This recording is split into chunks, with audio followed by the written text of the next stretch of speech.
নমস্কার বন্ধুরা, সতীশনাথ ফ্যামিলি কিচেনে আপনাদের সবাইকে স্বাগতম। আমার আজকের রেসিপি যদি আপনাদের ভালো লেগে থাকে তাহলে অবশ্যই একটা লাইক করে দেবেন, একটা ছোট্ট কমেন্টের মাধ্যমে জানাবেন। আর যদি চ্যানেলে নতুন বন্ধু হয়ে থাকেন তাহলে প্লিজ বন্ধুরা চ্যানেলটি সাবস্ক্রাইব করে পাশে থেকে যাবেন। আমার আজকের রেসিপি হলো সম্পূর্ণ পেঁয়াজ রসুন ছাড়া দুর্দান্ত স্বাদের দই চিংড়ি। রেসিপিটি বানানোর জন্য এখানে আমি নিয়ে নিয়েছি 3টে বড় সাইজের গলদা চিংড়ি। মাছগুলো আপনাদের একটু দেখাচ্ছি বন্ধুরা, দেখুন প্রত্যেকটা মাছের মধ্যে একদম ভরা ভরা ডিম, দুর্দান্ত মাছগুলো। বন্ধুরা এবার আমি এই মাছগুলোকে পরিষ্কার করে কেটে ধুয়ে নিয়ে ফেরত আসছি।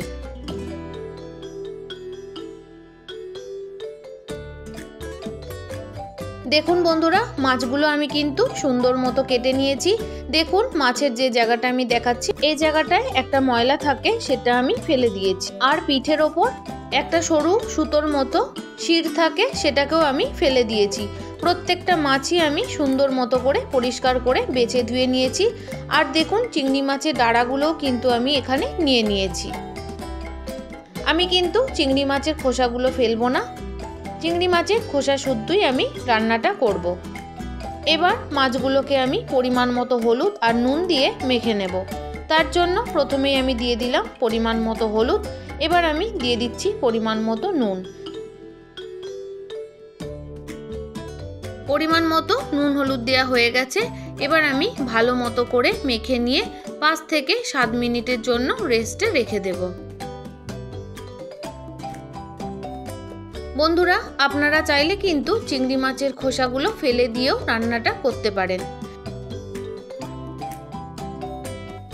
মাছগুলো নুন হলুদ মেখে নেওয়া হয়ে গেছে, এগুলো রেস্টে রেখে দিয়েছি।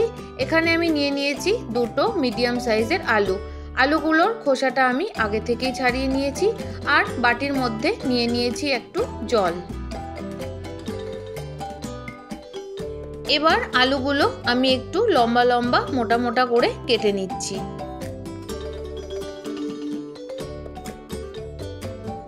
বন্ধুরা পেঁয়াজ রসুন ছাড়াও যে এইভাবে বানালে এত দুর্দান্ত খেতে হয় এই দই চিংড়ি, অবশ্যই কিন্তু একবার আপনারা বানিয়ে দেখবেন।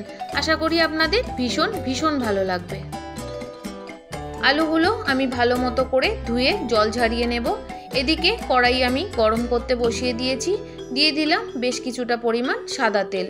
আমি এই রেসিপিটি সাদা তেল দিয়ে বানাচ্ছি, আপনারা চাইলে কিন্তু সর্ষের তেল দিয়েও রেসিপিটি বানাতে পারেন। তেলটা গরম হয়ে যাওয়ার পর দিয়ে দিলাম কেটে রাখা আলু। আলুটা যাতে তাড়াতাড়ি নরম হয়ে তাড়াতাড়ি ভাজা হয়ে যায় তার জন্য আমি দিয়ে দিলাম অল্প একটু নুন, আর সাথে দিয়ে দিচ্ছি অল্প একটু হলুদ। এবার আলুটাকে খুব ভালো মতো করে নাড়াচাড়া করে নিচ্ছি। বন্ধুরা আপনারা কারা কারা এইভাবে পেঁয়াজ রসুন ছাড়া দই চিংড়ি বানিয়েছেন অবশ্যই কিন্তু কমেন্ট করে জানাবেন।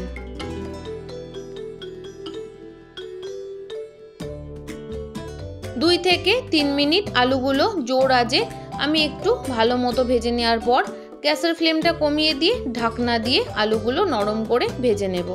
বন্ধুরা আমি যখন আলুগুলো ঢাকনা দিয়ে রেখেছিলাম মাঝে মাঝে কিন্তু ঢাকনা খুলে খুলে আমি নাড়াচাড়া করে দিয়েছি, যাতে আলুটা সব দিক থেকে সুন্দর মতো ভাজাটা হয়। ঢাকনা খুলে আলুগুলো আমি একদম লাল লাল করে ভেজে নিচ্ছি। দেখুন সুন্দর মতো ভেজে নেওয়া হয়ে গেছে। এবার আলুগুলো আমি তেল থেকে ছেঁকে তুলে নিচ্ছি।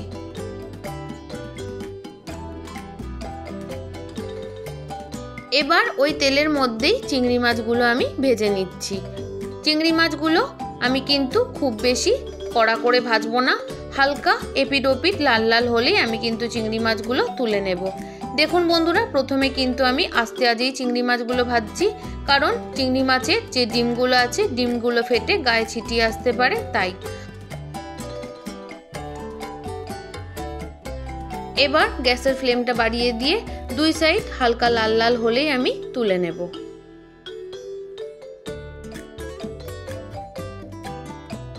দেখুন বন্ধুরা চিংড়ি মাছগুলো আমার ভেজে নেওয়া হয়ে গেছে, এবার আমি তুলে নিচ্ছি। সব কটা মাছ একবারে ভাজা সম্ভব হয়নি, তাই দ্বিতীয়বারে আমি বাকি যে একটা চিংড়ি মাছ আর দাঁড়াগুলো ছিল সেগুলো ভেজে নিচ্ছি। চিংড়ি মাছটা ভাজা হতে থাক, ততক্ষণে আমি যে মশলাগুলো নিয়েছি সেই মশলাটা আপনাদের একটু দেখিয়ে নিই। নিয়েছি এখানে আমি বড় চামচের 1 চামচ গোটা জিরে, নিয়েছি 6 থেকে 7টা পাকা লঙ্কা, আর নিয়েছি 1.5 চামচের মতো গোটা ধনে। সমস্ত কিছুকে আমি একটা পেস্ট বানিয়ে নিয়েছি। এদিকে মাছগুলো ভেজে নেওয়ার পর ফোড়ন দিয়ে দিলাম গোটা গরম মশলা, দিয়েছি 3টে ফাটানো এলাচ, 2 থেকে 3 টুকরো দারচিনি আর 2টো গোটা তেজপাতা। ফোড়নটা আমি একটু সুন্দর মতো নাড়াচাড়া করে নিচ্ছি। ফোড়ন থেকে যখন সুন্দর গন্ধ আসবে তখন ধনে জিরে পাকা লঙ্কার পেস্টটা দিয়ে দেব। এবার খুব ভালো মতো করে আমি মিশিয়ে নিয়েছি।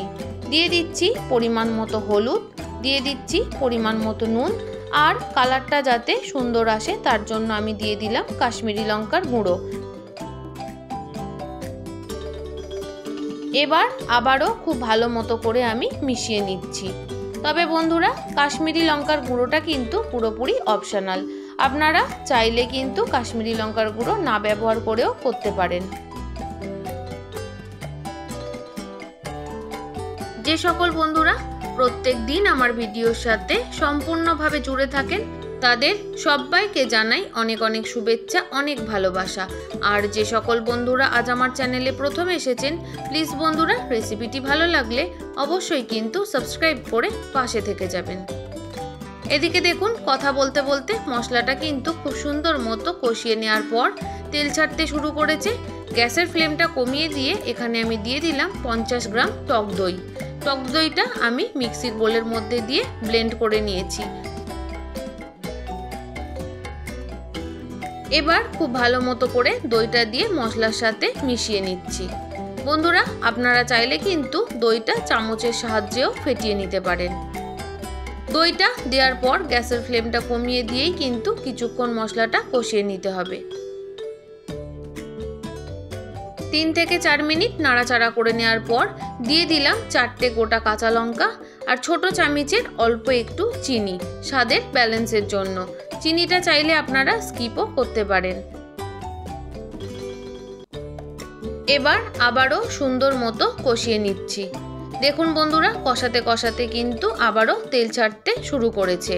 এবার আমি ভেজে রাখা আলুগুলো এর মধ্যে দিয়ে দেব।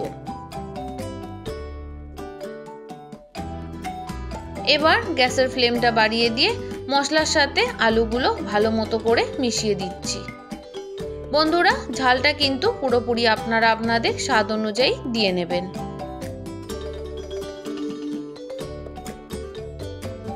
যে সকল বন্ধুরা এখনো পর্যন্ত এইভাবে দই চিংড়ি বানাননি, অবশ্যই কিন্তু একবার এইভাবে বানিয়ে দেখবেন।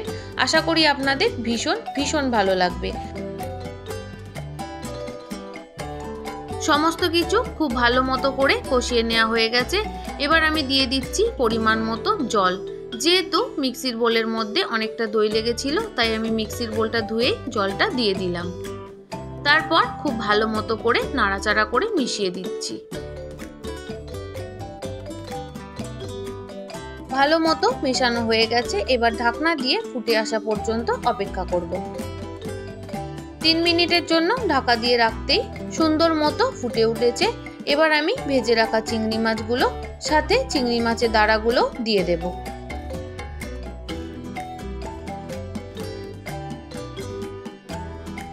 যেমনই সুন্দর দেখতে হয়েছিল তেমনই সুন্দর কিন্তু খেতে হয়েছিল।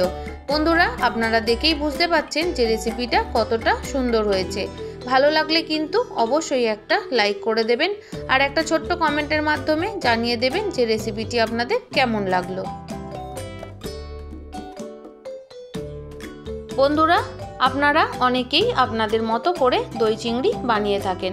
আমি যেভাবে বানাই সেটাই আমি আপনাদের সাথে শেয়ার করছি। দেখুন, চিংড়ি মাছটা দিয়ে খুব ভালো মতো করে মিশিয়ে দিয়েছি। এবার গ্যাসের ফ্লেমটা কমিয়ে দিয়ে ঢাকনা দিয়ে দেব, যাতে সমস্ত কিছু সুন্দর মতো সেদ্ধ হয়ে যায়। 5 থেকে 6 মিনিট ঢাকনা দিয়ে রাখার পর ঢাকনা খুলে আমি একটু নাড়াচাড়া করে নিচ্ছি। আপনারা দেখে বুঝতেই পাচ্ছেন যে ঝোলটা কিন্তু অনেকটাই কমে গেছে। এবার আমি নামানোর আগে দিয়ে দেব হাফ চামচের মতো ঘি। ঘিটা কিন্তু এই রেসিপিতে অবশ্যই ব্যবহার করবেন। আর বন্ধুরা, দই চিংড়ির এই রেসিপিটি কিন্তু একটু মাখা মাখা হলে তবেই বেশি ভালো লাগে। ঝোল ঝোল খুব একটা বেশি ভালো লাগে না। আমি খুব একটা বেশি ঝোল রাখবো না। দেখুন ঘিটা দেওয়ার পর আমি আবারও একটু মিশিয়ে দিয়েছি। তারপর আবারও আমি 1 মিনিটের মতো ঢাকনা দিয়ে রেখে দেব, যাতে ঘিয়ের গন্ধটা সুন্দর মতো মিশে যায়। 1 মিনিট পর ঢাকনা খুলে আমি আবারও একটু নাড়াচাড়া করে নেব। এই রেসিপিটি আপনারা ভাত ছাড়াও, পোলাও বা ফ্রাইড রাইসের সাথেও কিন্তু দুর্দান্ত খাবেন। এবার আমি গ্যাসের ফ্লেমটা বন্ধ করে নামিয়ে নেব। আমার সাথে এতক্ষণ জুড়ে থাকার জন্য আপনাদের সবাইকে অসংখ্য অসংখ্য ধন্যবাদ। আপনারা সবাই ভালো থাকবেন, সুস্থ থাকবেন। রেসিপিটি ভালো লাগলে অবশ্যই একটা লাইক করবেন আর একটা কমেন্ট করে জানিয়ে দেবেন যে রেসিপিটি আপনাদের কেমন লাগলো। যদি খুব বেশি ভালো লাগে তাহলে অন্য বন্ধুদের সাথে শেয়ার করে দেবেন। তাহলে বন্ধুরা, কাল আবারও একটা নতুন কোনো সহজ রেসিপির সাথে চলে আসছি। সবাই সুস্থ থাকবেন।